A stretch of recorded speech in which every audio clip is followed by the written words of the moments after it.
नमस्कार,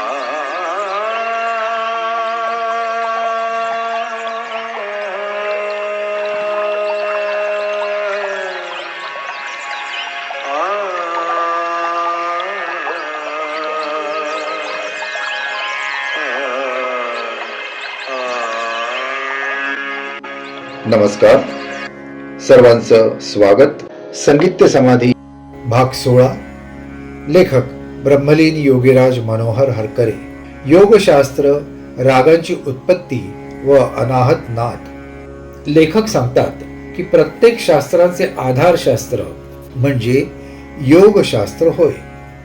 आयुर्वेद, ज्योतिषशास्त्र, वनस्पतीशास्त्र, रसायनशास्त्र, विज्ञान, स्थापत्य, चित्रकला, वास्तुशास्त्र, आकाशगमन, अंतराळ ज्ञान इत्यादी या सर्वांमध्ये योगशास्त्राचाच आधार आहे. पाणिनी ऋषींनी 12 वर्षे तपस्या केली आणि नंतरच व्याकरणशास्त्राचा ग्रंथ लिहिला. आयुर्वेदाचे सुश्रुत मुनी तर वनस्पतींची भाषा समजत असत आणि यासाठी योग साधनेने ते वनस्पतींशी एकरूपता साधत आणि मग त्यांना त्या वनस्पतींचे गुणधर्म कळत असत. गाण्यातही गायकांना स्वरोदय शास्त्राचा अभ्यास असणे आवश्यक आहे. स्वरोदय शास्त्र. स्वरोदय शास्त्राचे मूल प्रणेता म्हणजे भगवान शिवशंकर आणि तेच संगीताचेही मूल प्रणेता आहेत. राग रागिण्यांची उत्पत्ती व रंजकत्व हे सांगताना लेखक सांगतात, रंजको जनचित्तानां स रागः कथितो बुधैही. अशी रागाची व्याख्या मिळते. अर्थात रंजक स्वर समुदाय म्हणजे राग. आज आम्ही हिंदुस्थानी संगीत पद्धतीत 10 थाट व दाक्षिणात्य संगीत पद्धतीत 72 थाट मानतो. यातून निर्माण होणारे शेकडो राग आहेत, मात्र प्रचारात यापैकी कमी राग आहेत. संगीत दर्पणकार 6 राग 36 रागिण्यांची कल्पना अतिशय विचारपूर्वक पद्धतीने मांडतात. यानंतर लेखक मूर्छना म्हणजे काय हे समजावून सांगतात. मध्यम ग्रामाबद्दल सांगताना लेखक त्याचा संबंध मार्गी संगीताशी कसा आहे हे सांगतात. आम्ही आज असे मानतो की 3 ग्राम कसे आहेत. आपण गातो तो षड्जग्राम, गंधर्वग्राम गंधर्वांसोबत गेला आणि मध्यम ग्राम म्हणजे मोक्ष प्राप्तीसाठी उपयोगात येणारा ग्राम अर्थात मार्गाला नेणारा ग्राम. मार्गी संगीताशी याचा संबंध आहे. पण मार्गी संगीत म्हणजे नराला नारायण करणारे संगीत. याच मार्गी संगीतात अनाहत नादाची अनुभूती येते.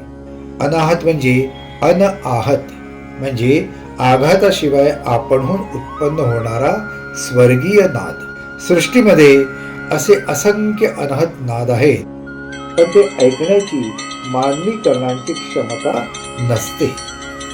हे अनाहत नाद फक्त योगी, साधक, भक्त उच्च अवस्थेत ऐकू शकतात.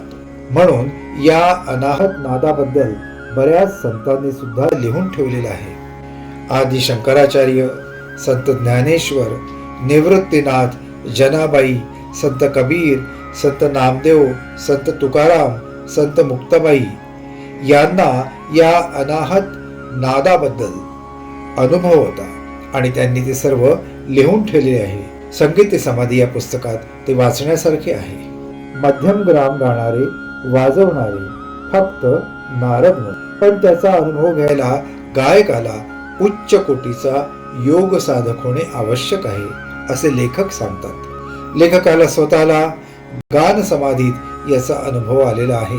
पुढे लेखक पुन्हा गांधार ग्राम, मध्यम ग्रामाची वैशिष्ट्ये, त्यांचे गायन कसे करावे, कोमल तीव्र स्वरांचे सामर्थ्य काय, स्वनातीत नाद म्हणजे सुपरसॉनिक साऊंड म्हणजे काय, सामगायन म्हणजे काय, गंधर्व अप्सरा व अप्सरा भोग म्हणजे काय हे अतिशय सुंदर शास्त्रशुद्ध पद्धतीने समजावून देतात. अप्सरा भोगाचा नेमका अर्थ देऊन तो अप्सरा भोग घ्यायचा कसा हे या पुस्तकात फार सुंदर लिहिलं. लेखकांनी अवश्य वाचावं. बाकी पुढच्या भागात बघूया भगवान शिवशंकरांचं दर्शन काय असतं, त्यांचा अनुभव कसा येतो याबद्दल. लेखकांनी उदाहरणासहित या पुस्तकात ते सांगितलेलं आहे आणि म्हणून ज्यांना हे संपूर्ण दिव्य ज्ञान जाणायचं आहे त्यांनी हे पुस्तक अवश्य वाचावं. संगीत ते समाधी, सर्व दिव्य आणि अद्भुत माहिती आहे. लेखक ब्रह्मलीन योगीराज मनोहर हरकरे यांनी लिहिलेलं हे एकमेव असं पुस्तक आहे की ज्याच्यामध्ये हे दिव्य ज्ञान मांडण्यात आलेलं आहे.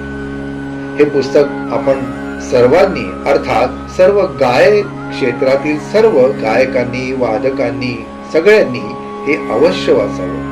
आणि वाचायचं असेल तर या एपिसोडच्या खाली स्क्रीनवर जो नंबर दिलाय त्याच्यावर संपर्क साधल्यास आपल्याला ते पुस्तक निश्चितपणे मिळू शकेल. सगळ्यांनी अवश्य वाचावं असं हे पुस्तक आहे. धन्यवाद.